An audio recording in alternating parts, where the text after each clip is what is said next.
So, ngayong araw guys, wala kaming kuryente. Nag-start siya 6 AM and then matatapos ng 6 PM ng gabi. So, di bali na kung late tayo mag-upload, at least may nagawa tayong workout. So, disclaimer guys, sa mga taong hindi gusto ang video na to, please skip the video and maghanap kayo ng video gusto nyo panoorin dahil ang video na to ay para lang sa taong gustong manood at matutong mag-workout. So tara guys, let's go dahil ang workout na to ay hindi naman siya mahaba guys. 6 minutes lang siya and 21 seconds. So para mabawas-bawasan ang ating mga cholesterol. Yes, tama ang narinig niyo. Cholesterol is life. So, kailangan natin gisingin ang ating mga cholesterol na kumakapit sa ating mga katawan. Imikos-mikos ang ating mga fats. So, dahil hindi naman tayo nagpapayat, so, kailangan lang natin magpapawis kasi parang wala akong energy guys pag hindi ako nakapag-workout. Pag schedule ko talaga sa workout, kailangan ko talagang mag-workout. Kasi parang guys, parang nanghihina ako ba pag siguro nasanay na lang yung body ko sa ginagawa ko ba na every week may workout akong ginagawa. So hindi naman ako everyday nag-workout guys. Sometimes nag-skip lang din ako kasi sometimes busy din tayo. Hindi naman puro workout lang yung inaatopak natin, no. So kailangan pa rin nating magtrabaho para makikita. Kasi ang ating pagbablog 50-50 pa tayo dito makakita guys. Uy, kailangan mo pa talagang dumaan sa cryom bago ka maka-earn. So dahil hindi pa naman tayo kasikatan, so mag-upload lang muna tayo ng mga simpleng workout. So hindi natin kailangan ba guys magtuwad-tuwad, magtumbling-tumbling or whatever na kung ano naman yung content nyo dyan. Sa inyo naman, kanya-kanya naman ang kinabuhi, no? Kung content nyo dyan, mag-tumbling-tumbling, di mag-tumbling kayo. Kasi sa akin, workout. So, mag-workout ako. Ganyan ang rule natin dito sa social media. So, kailangan tulungan. Kung walang pumapansin sa atin, di tayo magpapansin sa mga content creator, sa mga small content creator. Tulungan din natin sila guys. Kasi diyan din tayo galing.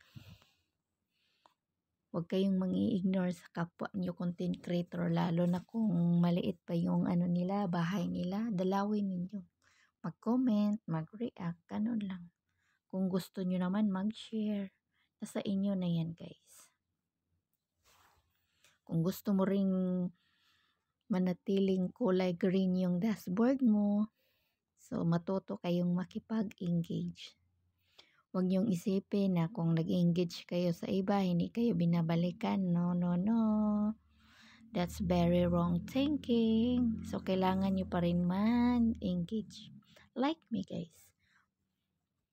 May babalik man sa akin or wala, pero I'm sure naman na ginagawa ko yung rule na dapat nating gawin.